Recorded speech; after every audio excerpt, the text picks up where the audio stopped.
क्या turbo granny एक hero है? जस्ट कुछ टाइम पहले मैं अपने दोस्तों से चैट कर रहा था तो उन सब ने मुझे बताया कि टर्बो ग्रैनी एक हीरो जैसे काम करती है। आई डोंट नो वो काम क्या है, तो मैंने उन सब से पूछा कि भाई हमें भी थोड़ा बता दे, बट उन सब ने मुझे रिप्लाई नहीं दिया। आई थिंक वो सब कहीं चले गए। और इस एनीमे के बारे में मुझे इतना सब नहीं पता है क्योंकि ना ही मैं इसका मांगा फॉलो करता हूँ और मैंने इसका एनीमे 1-2 एपिसोड ही तक देख रहा। अब मेरे दोस्त सब तो मेरे को रिप्लाई नहीं कर रहे थे, इसीलिए मैंने इससे रिलेटेड कुछ यूट्यूब पे वीडियो देखने लग गया और जस्ट कुछ टाइम बाद ही मेरे दोस्त ने मुझे रिप्लाई कर दिया। हाँ, तो फिर बाद में मुझे पता चला कि रियल बात क्या है, तो मैंने सोचा कि चलो क्यों ना इस पे एक वीडियो ही बना दी जाए। बेसिकली टर्बो ग्रैनी एक जापानीज योकाई है। योकाई की मीनिंग तुम स्क्रीनशॉट में देख सकते हो, जो कि उन प्लेसेस की सुरक्षा करती है जहाँ पे पास्ट में लड़कियों के साथ कुछ गलत हुआ होता है। तो अगर उन प्लेसेस पे कोई भी मेल जेंडर का ह्यूमन जाता है तो टर्बो ग्रैनी उसे कर्स कर लेती है। कर्स करने का प्रोसेस जब शुरू होता है जब विक्टिम टर्बो ग्रैनी को देख के भागता है, तो टर्बो ग्रैनी इसे एक रेस की तरह लेती है और वो उससे आगे जाने की कोशिश करती है। जैसे ही टर्बो ग्रैनी अपने विक्टिम से आगे जाती है तो उसे वो कर्स कर लेती है। कर्स करने के बाद विक्टिम का मेन पार्ट ही गायब हो जाता है। और इस एनीमे में ऐसी बहुत सारी चीजें हैं जो कि बहुत ही बैड है और ये सब वो बस गर्ल्स को बचाने के लिए करती है और कुछ गर्ल्स की तो इससे हेल्प भी हुई है।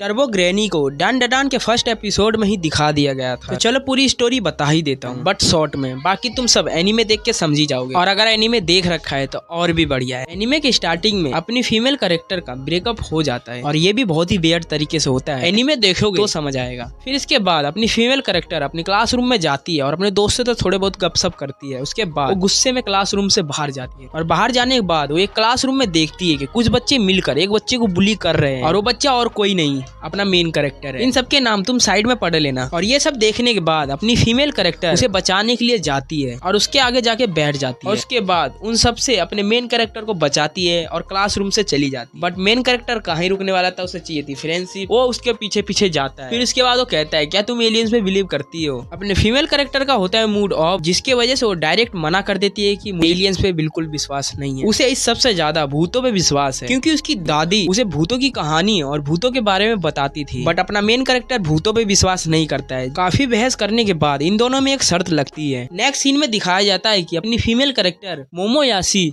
एक पुरानी सी बिल्डिंग में है, वहीं दूसरी तरफ अपना मेन कैरेक्टर केन ताकाकुरो एक अजीब सी जगह पे है जो कि एक पुरानी गुफा की जैसे दिखती है। पिक्चर में तुम सब देख ही सकते हो। मुझे नहीं पता इसे क्या कहते हैं, जिसे पता है कमेंट कर दो, मुझे भी तो पता चले। तो चलो स्टोरी को आगे बढ़ाते हैं। केन ताकाकुरो मोमोयाशी को उस प्लेस पे इसलिए भेजा ताकि वो एलियंस को देख सके और वहीं दूसरी ओर मोमोयाशी ने केन ताकाकुरो को उस प्लेस पे इसलिए भेजा है ताकि वो भूतों को देख सके। और इस दिन दोनों की किस्मत इतनी अच्छी होती है कि मोमोयाशी को एलियंस और केन ताकाकुरो को भूत यानी टर्बो ग्रैनी दिख जाती है।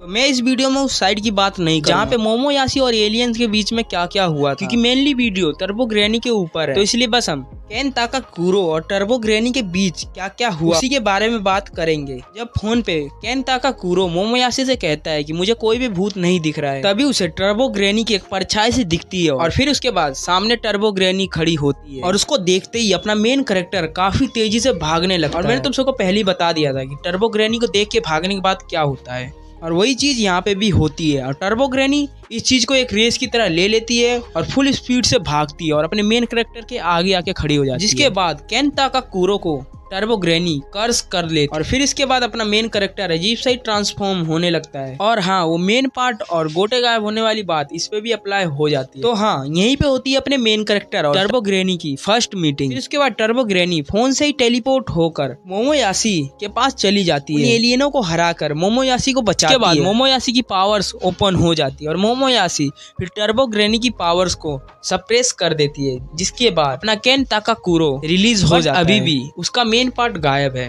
तो स्टोरी वाइज एनीमे तो काफी अच्छा है और एनिमेशन वाइज एनिमेटरों ने बहुत अच्छा वर्क किया है इसको थोड़ा फनी दिखाते हुए, जैसे कि अपने मोमोयाशी को गुस्से में चलते हुए दिखाना। और भी काफी सारे सीन्स हैं जो कि इस एनीमे को अच्छा बनाते हैं। तो अगर तुम सबको डन डडान की और वीडियो चाहिए तो इस वीडियो पे आई थिंक 80 लाइक करवा देना। सभी एलियंस और डीमंस की पावर क्या क्या है उसके ऊपर वीडियो बनाऊंगा। चलो अभी के लिए सायोनारा।